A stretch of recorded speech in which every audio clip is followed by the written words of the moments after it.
What's up, everybody? It's Jared with Capture the Magic, and in today's video, we're going to talk about expansions to Epic Universe, as it seems there are already permits about future projects that are going to be happening at Epic Universe in the very near future and what those are going to look like. And this is a topic that a lot of people have been very curious about, as Universal themselves has said they have future expansions planned for Epic Universe already. But it seems that there are some expansions and things happening through permits that we found out on some future projects. So we have an article here from Orlando Park Stop and Alicia Stella that we're going to read through and figure out what these expansions are and what they mean for the park, and are there more coming, I think is something a lot of people have questions on. So that's what we're going to talk about and go through in this video. So the article here is expansion confirmed by permits and other future projects at Epic Universe. It says it's actually happening. New permits have confirmed that the first expansion to Universal's Epic Universe is now beginning, known as Project 915, and official documents permits for vertical construction have been filed with Orange County. Plus, there are other smaller projects happening around the park to check in on, like the official time frame for Phase 2 dining, modifications to some of the roller coasters, and more. It says Epic Universe official grand opening just last month, and while the park has been quietly finishing smaller projects like landscaping, pathway improvements, and more, there have also been dozens of new permits submitted to the city of Orlando for upcoming work as well.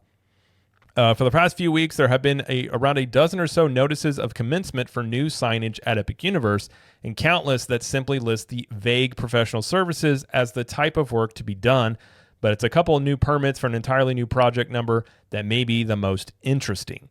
So it says Project 915 permits. Known in documents as Project 915, one permit describes the work as 40,000-ish square feet in size. One permit says it is for a new building construction, including but not limited to relocating existing utilities, installing new utilities, site grading, and foundation for new building. And you can see here they have the permits. You can see right there.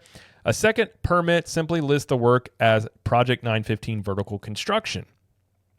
Both of the Project 915 permits have an expiration date in December of this year, so we can hopefully expect to see movement on this soon.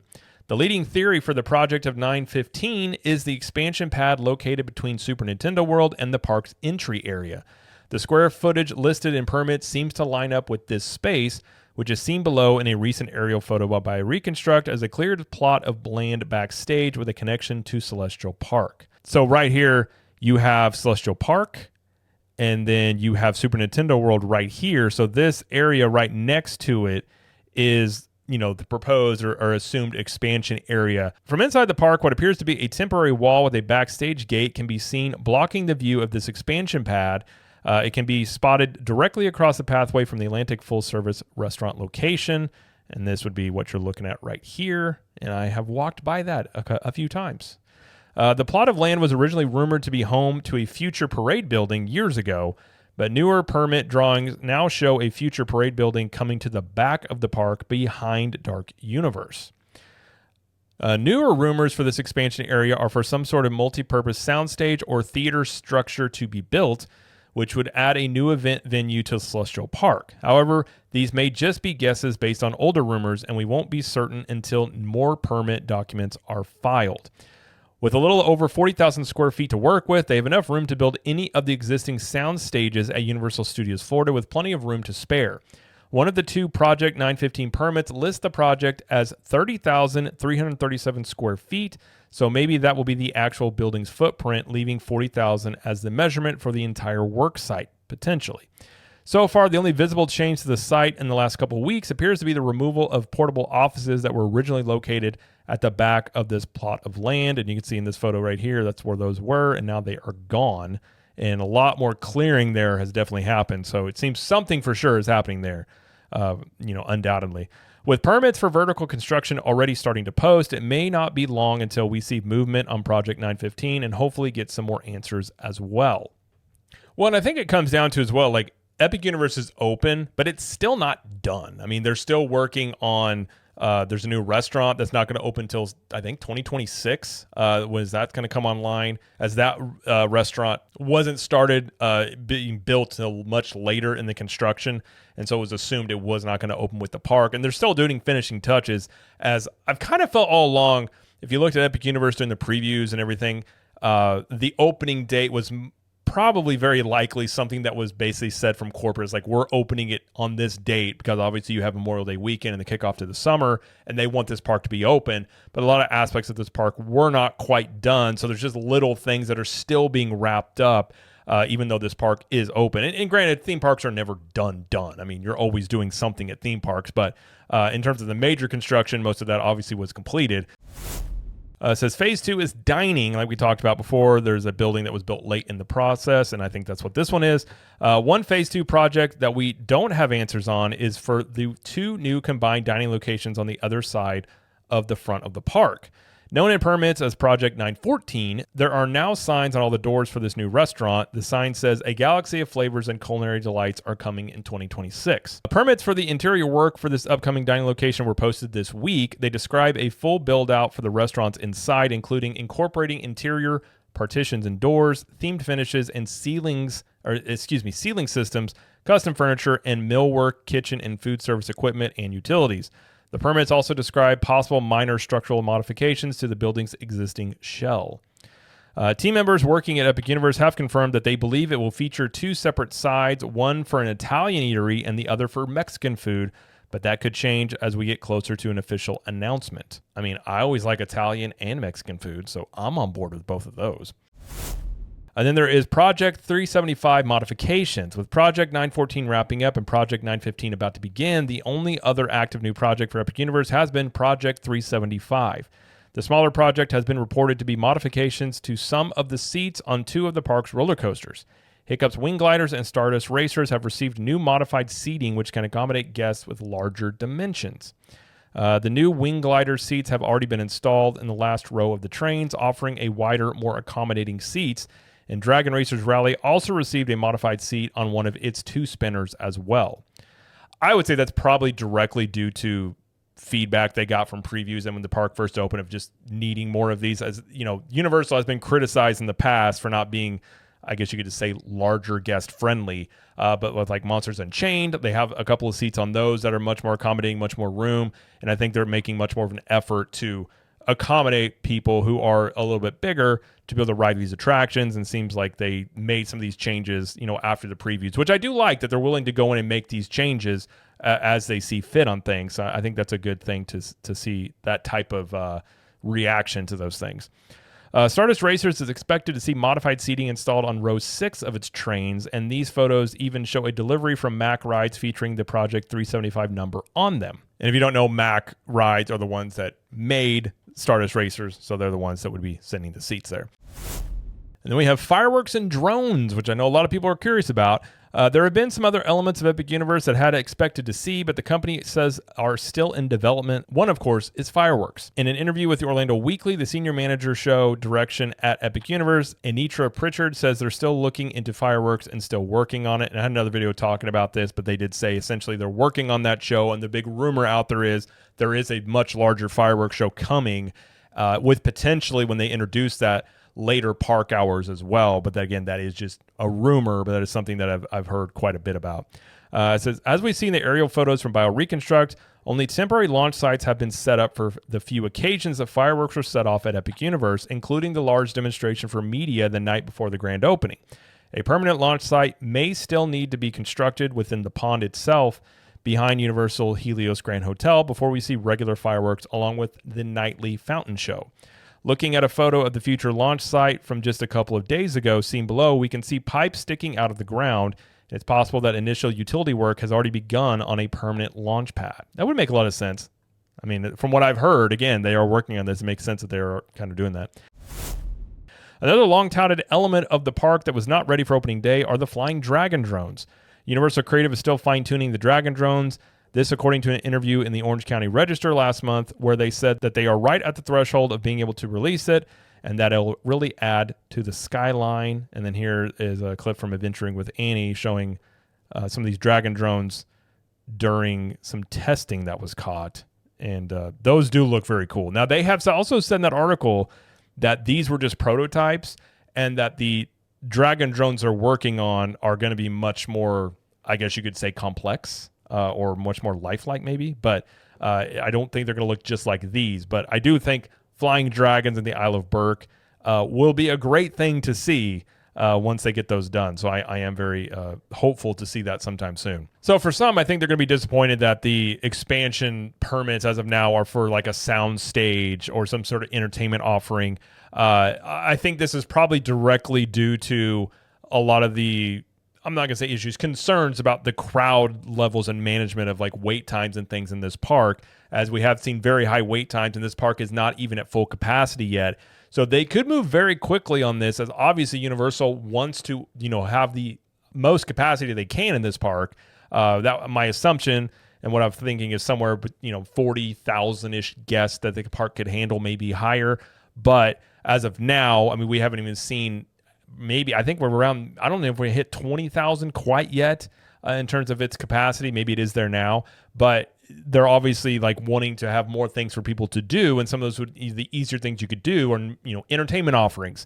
And they talk about like a parade building, which I think a parade in Celestial Park would be a great thing that people could check out. It gives people more reasons to just not be into those lands, come out and check out other things, and more things to do can obviously help out with wait time. So I think Universal is taking a very proactive approach here and making changes as they see needed, as they get more people into this park. And that's one of the things that I had heard, was that even when the one reason they opened this park on lower capacity in the opening day and the opening weekend was they still were not quite sure how people were moving through this park. So they may have a pretty good idea of how, most people are moving through this park now, seeing where some of these bottlenecks are and looking to alleviate that with some sort of offerings here. And obviously entertainment offerings you can do much quicker than building a new land.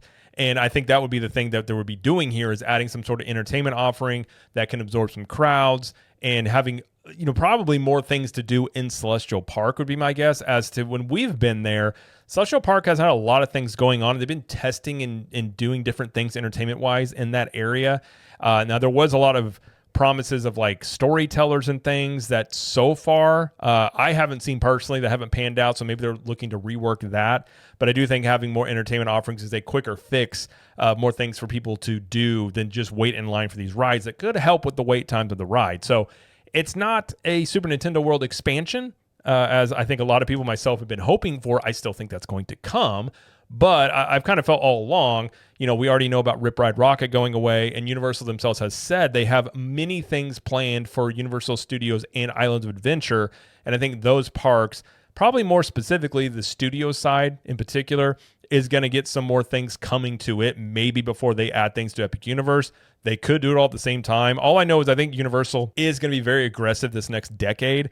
And I won't be surprised if we hear about an actual expansion to, say, Super Nintendo World or another land sometime relatively soon, being within a year or so. I think that is very plausible. They could announce that and maybe begin work on that. As it's been theorized, they have a lot of the construction elements and the things around it already as they wrapped up construction. So it wouldn't be that big of an issue to go back in and just start building up these new expansions when you already have some of the construction elements around, or some of the old things that they were using to build the park could be there utilized still.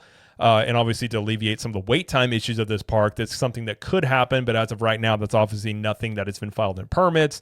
That's just, rumor and hearsay at this point. But, and the big rumor there for Super Nintendo World is either Zelda.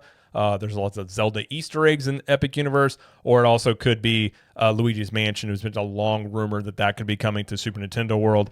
But for now, it seems that these permits are just aimed at specifically trying to make some changes to how the park currently is to handle more crowds, some of these ride vehicles being able to handle, larger guests, and overall things for the general guest experience of the park, which I think is a good thing. So I think Universal is doing a very good job of being very proactive and hearing the feedback and making changes as needed. I mean, we saw that during the previews whenever Ministry of Magic was finally able to run for guests, and it was in the virtual line system, and that was panned. I mean, people hated that system. The ride capacity was low, and Universal got Ministry of Magic, or the Battle at the Ministry, to the point where it didn't need the virtual line. It's just a standby. And I think that's a good example of Universal hearing and seeing the feedback there, making changes to try and help, the guest experience. And I think this is probably something along those lines there. So Epic Universe is not really done yet, nor is really any theme park, but they're going to work to continue to expand some of the offerings here. Now, would this be like a Super Nintendo or Nintendo World themed area? Possibly, or it could just be a Celestial Park entertainment offering there. It's hard to really know what it would be. But at this point, it seems like if the expiration date on this is by December, this would move pretty quickly. And if they're looking to expand the overall capacity of this park, especially going into later in this summer. And then the really busy time of year for theme parks is going into Christmas. So that timeline would make some sense, that they would have some more offerings in here to give more things, more things for people to do in this park, where they can up capacity and obviously make more money, get their ROI back on the $7 billion they spent to build this park. And these are things that you can do very quickly. Add entertainment offerings, add more things like little shows, things that people can do inside, especially Celestial Park, that could help alleviate with crowds. But Alicia Stella always does a really good job at covering all these permits and the updates on this stuff like that. So shout out to her for finding that information. And, very exciting. I'm sure we're going to, BioReconstruct still doing aerial shots. So I'm sure we'll probably get some photos of whenever they do start construction on this area, what it might be. It's typically with Universal, you kind of find out through permits and just some obvious things when you see things being constructed, like when they were building the Ministry of Magic and they had above the portal a giant hand holding a wand. It was very obvious that was going to be the Wizarding World, but they didn't come out and specifically say that officially for a little bit after that. So sometimes you can figure out just by seeing what's being built what it's likely going to be. But I do think the turnaround on this will be pretty quick. And I'm very curious as to what this will be. And it's a big space there. I mean, it could be like not just a singular entertainment offering. It could be, something to have some multiple things in here. So that I'm very curious about what it will be and how that could potentially affect the wait times and things for people to do in this park.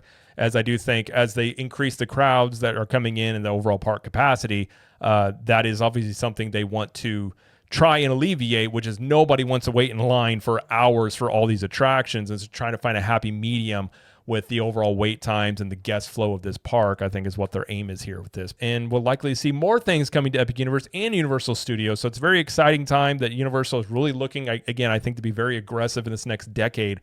And I think we're about to get a lot more announcements about things, not only announced by Rip Ride Rockit, what's replacing that, but also potentially other areas of Universal Studios that will have some new attractions coming to the parks. But either way, that's going to be it, though, for this video. If you like this video, please like it and subscribe to the channel as we do lots of coverage here of Universal Studios, Epic Universe, Disney World, and pop culture. And let us know in the comments, what do you think about these new permits being filed, and what do you think is going into this space next to Super Nintendo World? And until next time, we will see you in the parks.